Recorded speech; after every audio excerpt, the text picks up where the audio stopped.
meine Arbeit für richtig hältst. Ob du glaubst, dass ich Geist gewesen bin,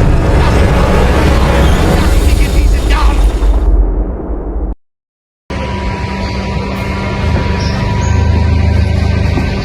Assalamualaikum warahmatullahi wabarakatuh. Izinkan memperkenalkan diri. Nama saya Prasetyo Sesa. Saya adalah perwakilan dari SMA Terpadu Krida Nusantara.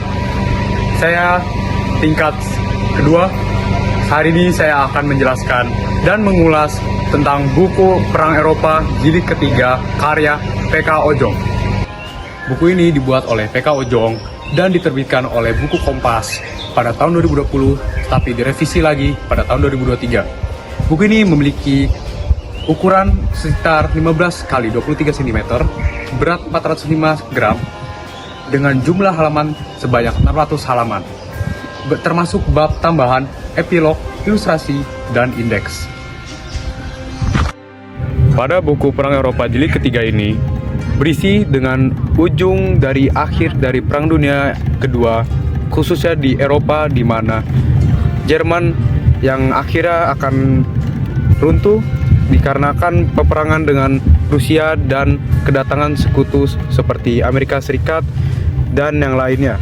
Kemudian buku ini melanjutkan dengan membahas keterlibatan Amerika Serikat dalam perang setelah serangan Jepang terhadap Pearl Harbor pada Desember 1941. Kehadiran Amerika Serikat dengan sumber daya yang melimpah mengubah dinamika perang di Eropa, di mana negara-negara sekutu yang sebelumnya kewalahan dalam menghadapi Jerman dan Italia kini mendapatkan dukungan yang besar dalam membentuk pasukan senjata, pasukan, dan strategi militer yang efektif. Bagian lain yang patut dicatat adalah pembahasan tentang pertempuran Stalingrad yang menjadi salah satu pertempuran paling ikonik dalam Perang Dunia Kedua. Ojong menggambarkan dengan rinci bagaimana pertempuran ini berakhir dengan kekalahan besar bagi Jerman dan menjadi titik balik utama dalam perjuangan melawan Nazi.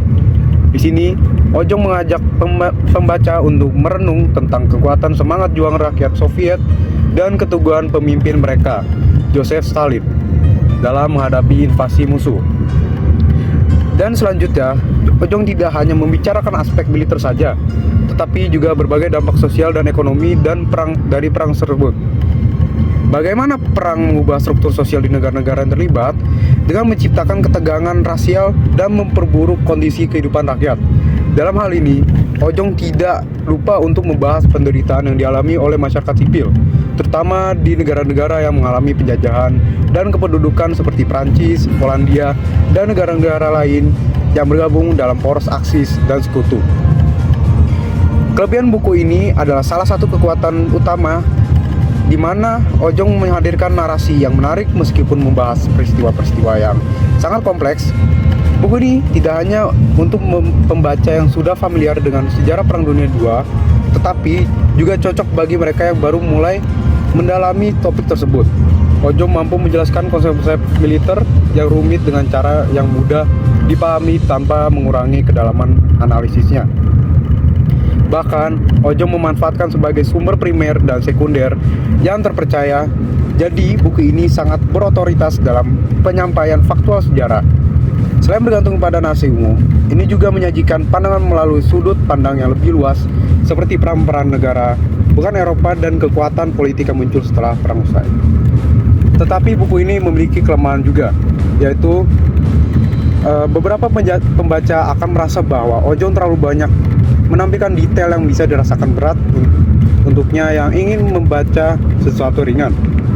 Beberapa pasal yang menerangkan strategi militer dan detail strategi mungkin akan terkesan teknis dan tak dapat dipahami oleh pembaca umum. Namun baginya yang ingin belajar lebih dalam dan dari latar belakang militer dan geopolitik Perang Dunia II, hal ini justru merupakan salah satu kelebihan novel ini. Alasan saya memilih buku ini karena saya sangat menyukai sejarah tentang Perang Dunia II, apalagi pada bagian Perang Eropanya di mana sekutu sedang mendarat di Normandia dan peperangan di bagian Jerman atau Rusia. Jadi, bagi kalian yang ingin mencari atau ingin meningkatkan ilmu tentang Perang Dunia Kedua, kalian sangat cocok untuk membaca buku ini karena buku ini menjelaskan dari kejadian dari awal sampai akhir di bagian akhir-akhir Perang Dunia Kedua. Dimulai dari runtutan, pendaratannya sekutu di pantai Normandia, hingga runtuhnya Jerman dan bunuh dirinya Hitler. Sekian dari ulasan dari saya. Semoga buku ini dapat bermanfaat bagi kalian dan menambahkan ilmu untuk kalian yang sedang atau ingin membacanya. Salam literasi, sampai jumpa di video selanjutnya. Assalamualaikum warahmatullahi wabarakatuh.